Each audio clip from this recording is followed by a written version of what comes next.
వచ్చినటువంటి వారందరికీ ప్రభు నామమున వందనములు తెలియజేస్తున్నాను. ప్రభునందు పిల్లరా, ఈరోజు మనము సంఘము అనేటువంటి మాటను గురించి మనం విందాం.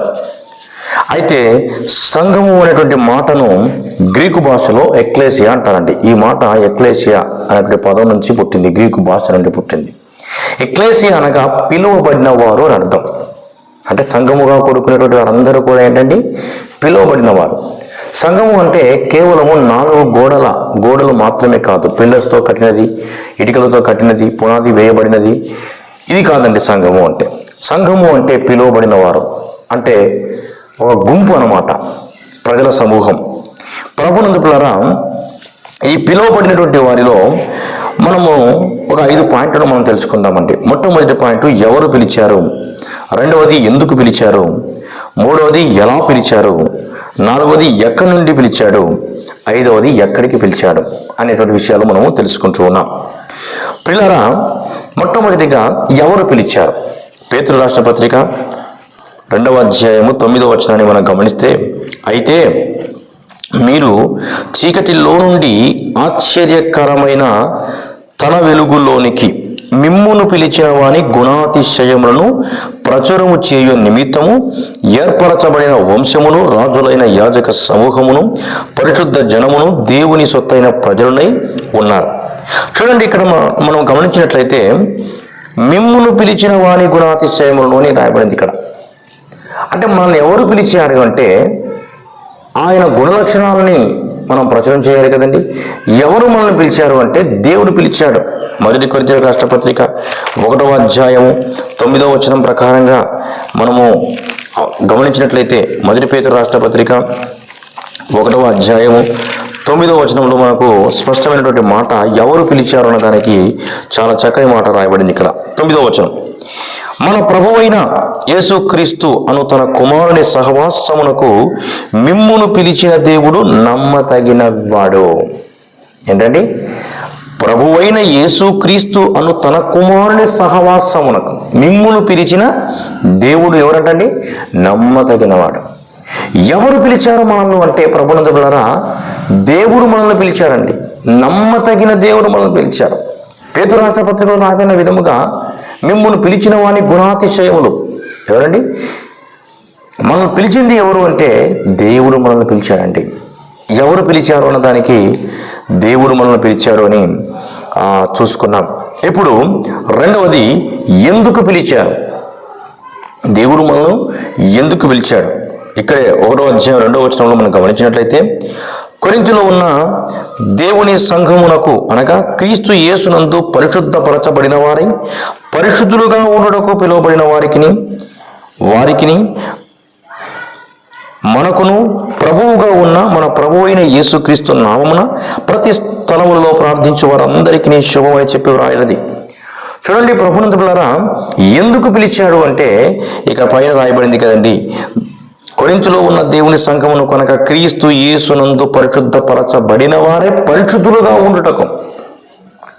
ఎందుకు మనల్ని పిలిచాడు అంటే పరిశుద్ధులుగా ఉండటకు మనల్ని పిలిచాడండి.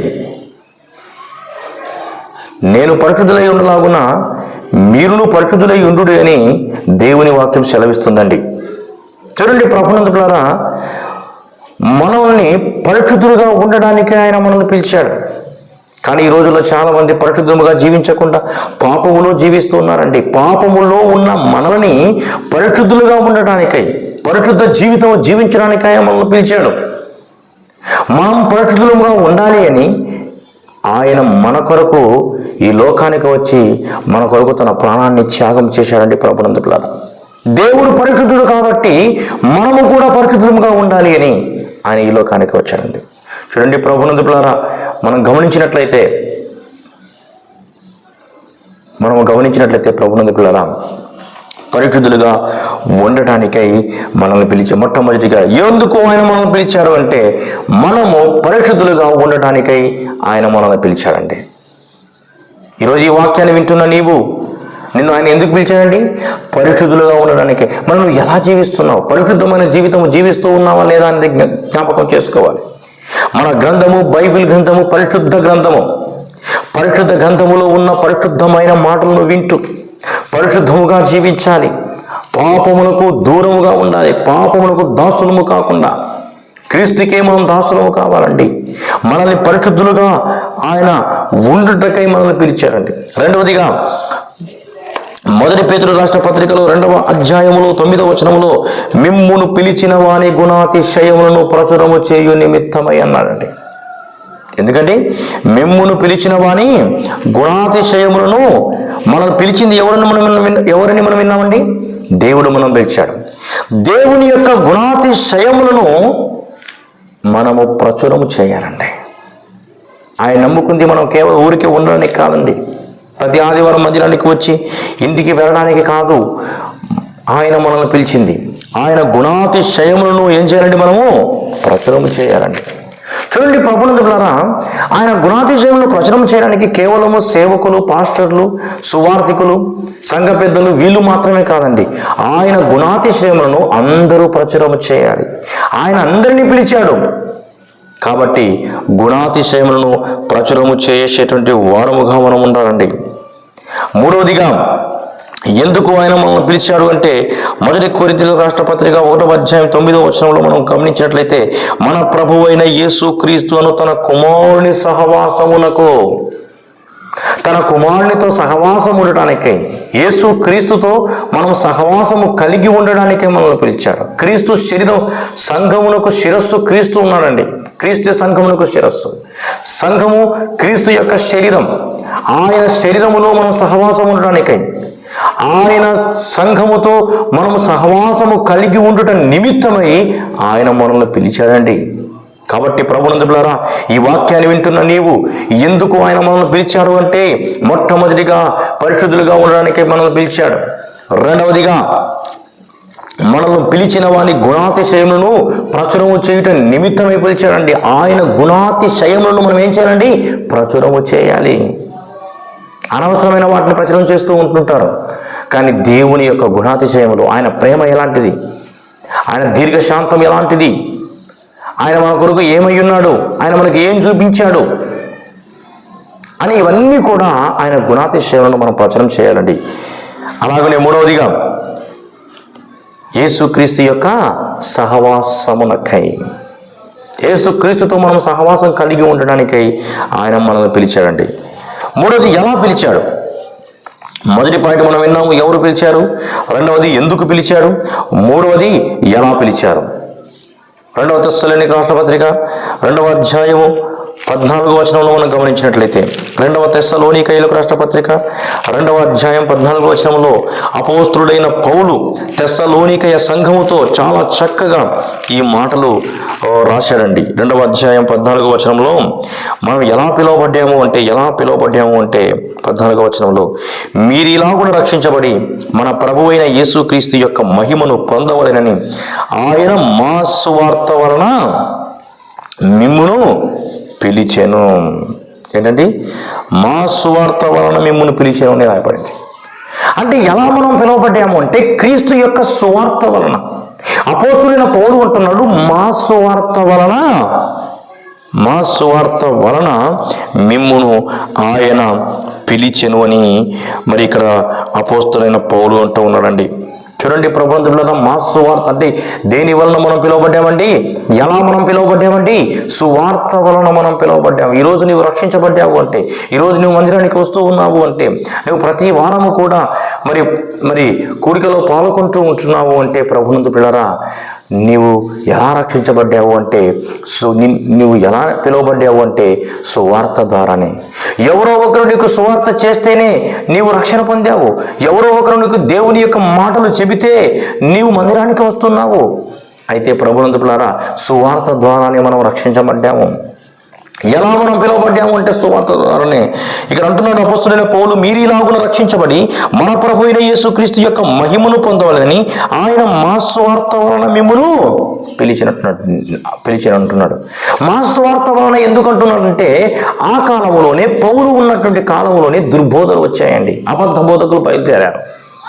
అంటే వారు చేసినటువంటి సువార్త కాదు, కానీ మేము చేసినటువంటి క్రీస్తు సువార్త ద్వారా దేవుడు మిమ్మల్ని పిలిచాడు అని అపోస్తలుడైన పౌలు అంటూ ఉన్నాడు. కాబట్టి ప్రభునందు పిల్లరా మనము ఎలా పిలువబడ్డామో కూడా మనకు తెలియాలి. 3 పాయింట్లు మనం విన్నాం. 4వ పాయింట్ మనం ఎంచు ఉన్నాం. ఎక్కడి నుంచి పిలువబడ్డాం? ఎక్కడి నుండి మనం పిలువబడ్డాము అంటే ప్రభునందు పిల్లరా 2వ అధ్యాయం 9వ వచనంలో, పేతురు రాసిన మొదటి పత్రిక 2వ అధ్యాయము 9వ వచనంలో మరి అక్కడే మనకు ఎక్కడి నుంచి మనం పిలువబడ్డామో స్పష్టంగా రాయబడింది. ఒకసారి మనం చూసుకుందాం.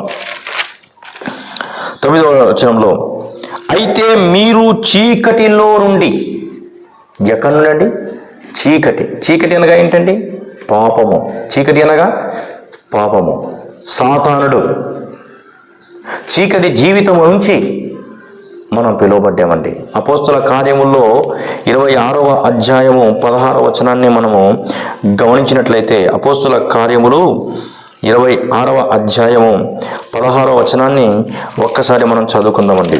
ఎక్కడి నుండి మనం పిలువబడ్డాము అంటే ప్రభునందు పిల్లరా చీకటి నుంచి మనం పిలువబడ్డామండి. 26వ అధ్యాయం 16వ వచనాన్ని మనం గమనించినట్లయితే, మేము రోమాకు వచ్చినప్పుడు పౌలు 26వ అధ్యాయము 16వ వచనాన్ని మనం గమనిద్దాం. నీవు నన్ను చూసి ఉన్న సంగతిని గుర్చియు, నేను మీకు కనబడబో సంగతిని గుర్చియు, నిన్ను పరిచారకునిగాను సాక్షిగాను నియమించుటకై కనబడి ఉన్నాను. నీవు లేచి నీ పాదములు మోపి నిలువుము. నేను ఈ ప్రజల వలనను అన్య జనుల వలనను హాని కలగకుండా నిన్ను కాపాడదను. వారు చీకటిలో నుండి వెలుగులోనికి, సాతాను అధికారం నుండి దేవుని వైపునికి తిరిగి నా యందలి విశ్వాసము చేత పాప క్షమాపణను పరిశుద్ధపరచబడిన వారిలో స్వాస్థ్యమును పొందునట్లు వారి కన్నులు తెరచుటకై నేను నిన్ను వారి యొద్దకు పంపెదనని చెప్పెను. చూడండి ప్రభునందు పిల్లరా, ఇక్కడ మనం గమనించినట్లయితే అపోస్తుడైనటువంటి పౌలుతో యేసుక్రీస్తు ప్రభుల వారు మాట్లాడుతున్న సందర్భం అండి ఇది. ఆయన మనందరికీ తెలుసు, పౌలు సౌలుగా ఉన్నప్పుడు ఎవరైతే ప్రభుని నమ్ముకుని ఉంటారో, ఎవరైతే మందిరాలకు వెళ్తున్నారో, ఎవరైతే యేసుక్రీస్తు ప్రభుల వారు సమస్త మానవాళి కోసము మరణించాడు అని, ఆయన పునరుద్ధరణే తిరిగి లేచాడు అని ఎవరైతే చాటింపు చేస్తారో అటువంటి వారందరినీ కూడా మనం 8వ అధ్యాయం ప్రారంభంలో చూస్తే, సౌలైతే ఇంటింట చొచ్చి పురుషులను స్త్రీలను అందరినీ కూడా ఈడ్చుకొని పోయి చెరసాల్లో వేయించినట్లుగా, ఎంతోమందిని చంపినట్లుగా కూడా మనం చూసామండి.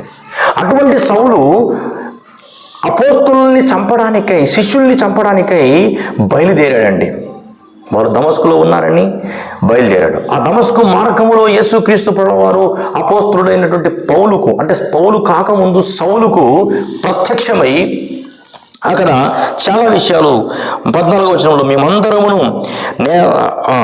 ఆయన చెబుతూ ఉన్నాడు, తన సాక్ష్యం చెబుతున్నాడు, సౌలా నన్నెందుకు హింసించుచున్నావు?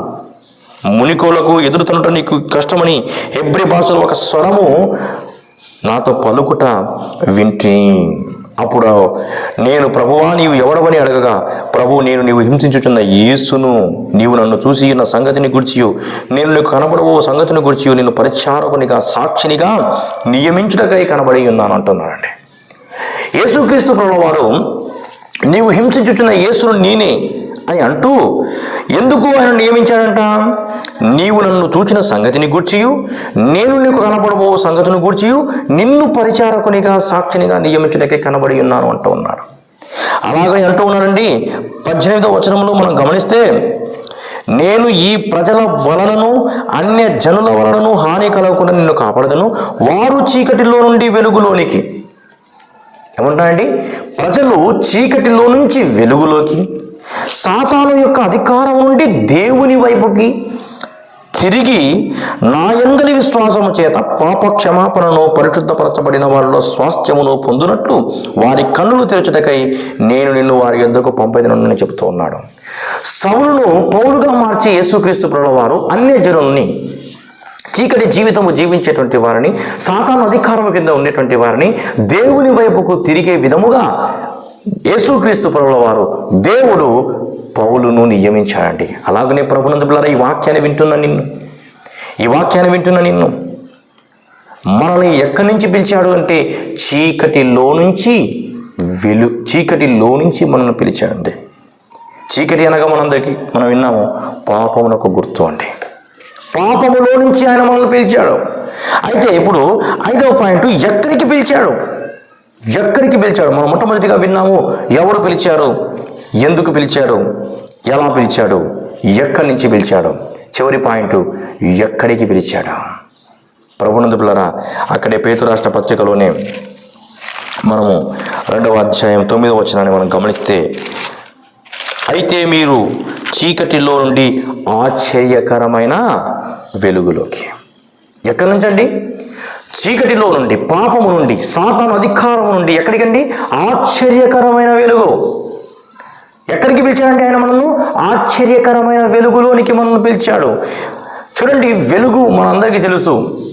చీకటి పోవాలి అంటే లైట్ వేయబడాలి. ఆది కాండంలో మనం గమనించినట్టయితే, ఆది యందు దేవుడు భూమి ఆకాశం సృజించెను. పగటిని ఏలుటకు పెద్ద జ్యోతిని, రాత్రి ఏలుటకు చిన్న జ్యోతిని సృష్టించాడు. వెలుగుని చేసి, చీకటి అంతటే ప్రపంచం అంతా చీకటిగా ఉన్నప్పుడు దేవుడు వెలుగుని చేశాడండి.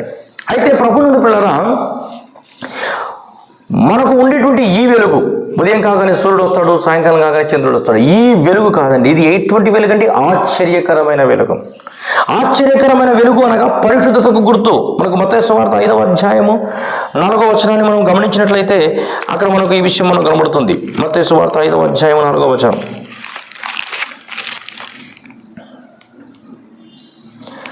మత్తయి సువార్త 5వ అధ్యాయం 14వ వచనాన్ని మనం గమనిద్దాము.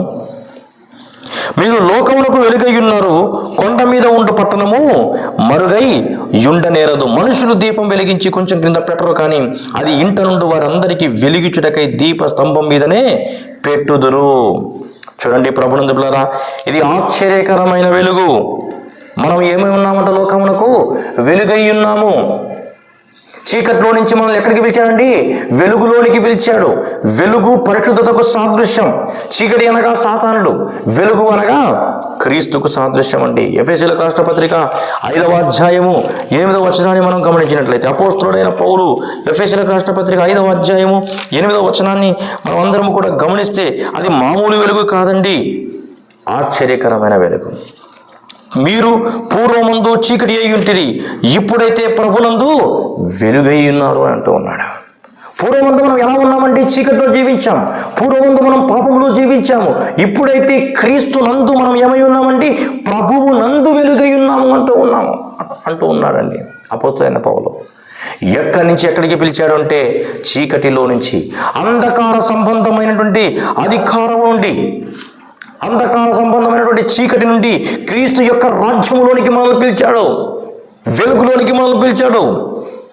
మొదటి తెస్సలోనికైలకు రాష్ట్ర పత్రిక 5వ అధ్యాయము 1వ వచనాన్ని మనం గమనించినట్లయితే, సహోదరులారా, ఆ కాలమును గూర్చియు ఆ సమయమును గూర్చియు మీకు వ్రాయనక్కరలేదు. రాత్రి వేళ దొంగ ఎలాగో వచ్చును, అలాగే ప్రభు దినం వచ్చునని మీకు బాగా తెలియను. చూడండి ప్రభునందు పిల్లరా, యేసుక్రీస్తు ప్రభుల వారు మరి ఎప్పుడు వస్తాడో మనకు తెలియదు.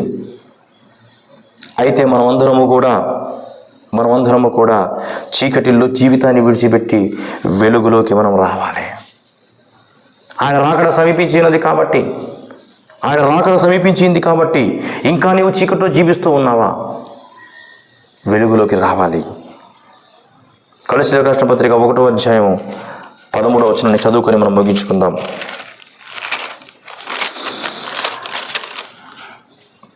1వ అధ్యాయం 13వ వచనం.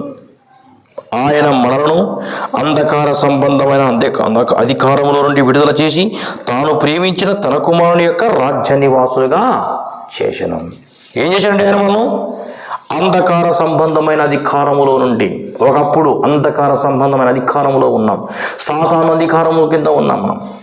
కానీ మనల్ని ఆయన ఎందుకు పిలిచాడు? అంధకార సంబంధమైన అధికారములో నుండి విడుదల చేసి తాను ప్రేమించిన తన కుమారుని యొక్క రాజ్య నివాసులుగా చేసెను. కాబట్టి ప్రభునందు పిల్లరా, మనమందరము కూడా ఎక్కడికి పిలువబడ్డాము అంటే, అంధకార సంబంధమైన అధికారములో నుంచి మనం పిలువబడ్డాము. ఆయన రాకడ ఎప్పుడు వస్తుందో మనకు తెలియదు. మనమందరము కూడా చీకటిలో నుంచి వెలుగులోకి రావాలని యేసుక్రీస్తు ప్రభుల వారు 2025 సంవత్సరాల క్రితం మనందరి కోసం తన ప్రాణాన్ని త్యాగం చేశాడండి.